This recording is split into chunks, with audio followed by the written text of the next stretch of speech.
అందరికీ మరణాత. మోషే సుఖోపవాసములలోని 23వ దినము. అంశము: దేవుని గుడారము, ప్రభువుతో సహవాసము. వాక్యము: కీర్తనల గ్రంథం 15వ అధ్యాయము 1వ వచనము, నిర్గమాకాండము 39వ అధ్యాయము 32 నుండి 43వ వచనము వరకు. ప్రార్థన: ఓ కనికరము గల తండ్రి, నీవు మానవ శరీరము ధరించి మానవ లోకమునకు వచ్చి మానవులతో సహవాసము చేసితివి.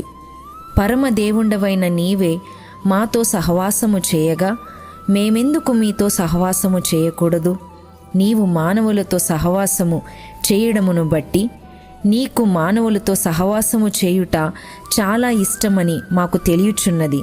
నీవు మానవులతో సహవాసము చేయుటకు భూలోకమును ఏర్పాటు చేసితివి, పరలోకమును ఏర్పాటు చేసితివి గనుక నీకు స్తోత్రములు. నేను నీతో సహవాసము చేయవలెనంటే అన్నీ కష్టములే. మేము వీటన్నిటిని దాటి నీ దగ్గరకు వచ్చి నీతో సహవాసము చేసే భాగ్యము అనుగ్రహించుము. మేము నీ సహవాసములో ఉంటే వీటన్నిటినీ జయించగలము. పిల్లలకు తల్లిదండ్రుల దగ్గర ఉండుట చాలా ఇష్టము.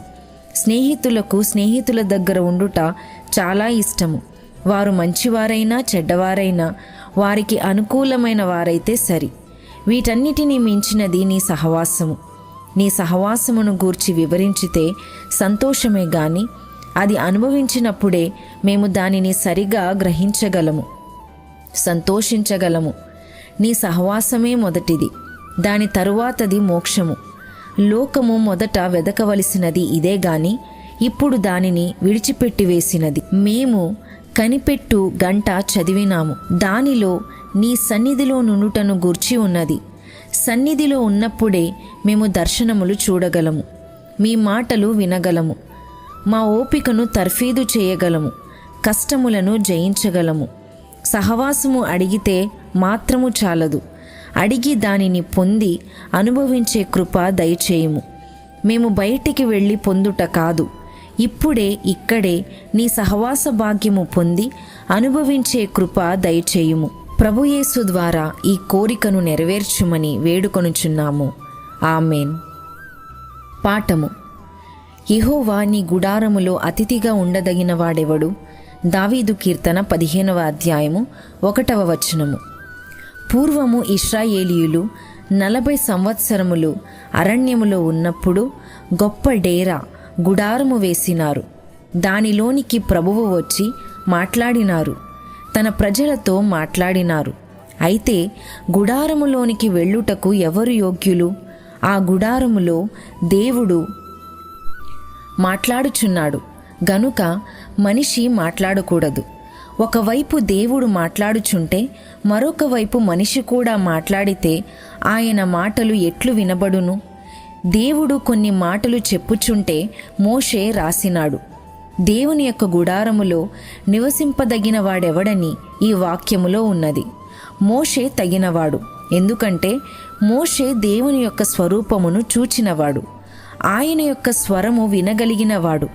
అంతేగాక వినగలిగినవి రాయగలిగినాడు, రాయగలిగి తన ప్రజలకు బోధింపగలవాడు, బోధింపగలిగి ఇశ్రాయేలీయులను అరణ్యములో నడిపింపగలవాడు.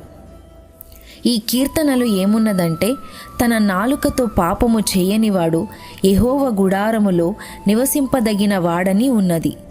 ఇంకా ఏమున్నదంటే, నాలుకతో చేయు పాపములు 2 విధములు అని ఉన్నది.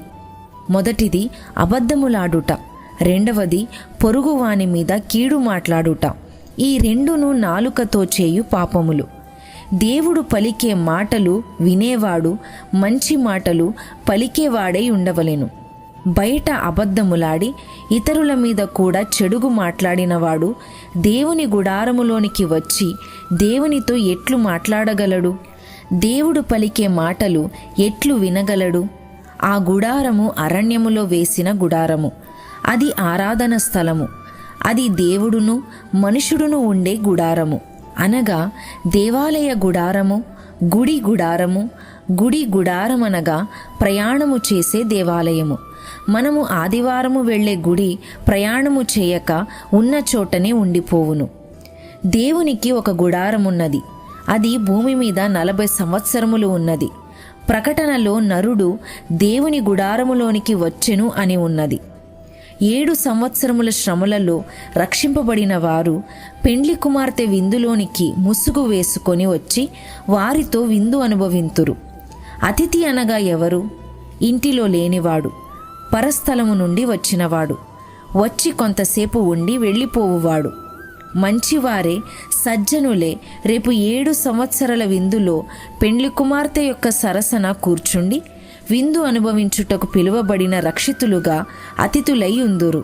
ఈ కీర్తనలో చెప్పబడిన అతిథులెవరంటే దిగువ వచనములలో ఉన్నవారు, అనగా అబద్ధములాడని వారు.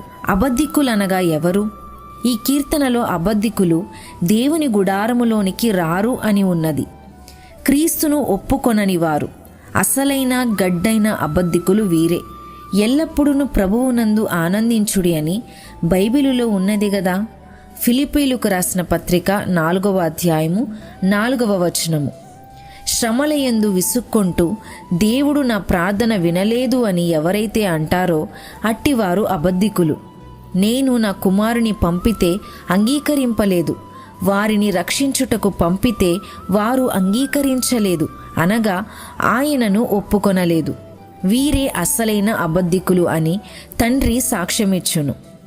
భూమి మీద కొన్ని 100 ఏండ్లకు దేవుడు ఒక గుడారము వేసినాడు. అది క్రైస్తవ సంఘము. ఆ సంఘము క్రైస్తవులకు దేవాలయము వంటిది. ఆ ఆలయములోనికి దేవుడు వచ్చి మాట్లాడవలయును. ఈ దేవాలయములో కూడా దేవుడు మాట్లాడవలసిందే గాని పాదిరిగారు మాట్లాడుచున్నారు. ఇద్దరు మాట్లాడితే బాగానే ఉండును. దేవుడు మాట్లాడే స్థితి సంఘములో నుండి పోయినది గనుక క్రైస్తవ సంఘము 850 మిషన్ల క్రింద చీలిపోయినది. అందుచేత ప్రభువు మాట్లాడుటకు వీలులేదు. నా స్వంత అభిప్రాయమేమనగా, ఫాదర్ ఎం దేవదాసు అయ్యగారు 850 మిషనులు స్థాపింపబడినట్లుగా బైబిల్ మిషనును స్థాపించకూడదు. ఎలాగంటే జీతములు మొదలగునవి ఉండవలెను గదా, అవి ఇందులో ఉండకూడదు. అవి ఉంటే జీతములు పుచ్చుకొని పని చేయరు. బైబిలు మిషనును పైకెత్తి చూపుమని ప్రభువు చెప్పినారు గనుక బైబిలు మిషనును గూర్చి అందరికీ చెప్పవలెను. అందుచేతనే పత్రికలు వేస్తున్నారు, ఇంకా వేస్తాను. అప్పుడు ఈ సంగతి అందరికీ తెలియను. ప్రభువు చెప్పారు గనుక అందరికీ తెలియచేయుట నా పని అయ్యున్నది. అది మీ పని కూడా అయ్యున్నది. దీవెన. ఇలాగున ఆయన పెండ్లి కుమార్తె కొరకు ఏర్పాటు చేసిన సన్నిధి గుడారములో మీరు స్థిరపరచబడి 7 ఏండ్ల పెండ్లి విందులో పాల్గొనే ధన్యత పెండ్లి కుమారుడు నేడు మీకు దయచేయునుగాక. ఆమేన్.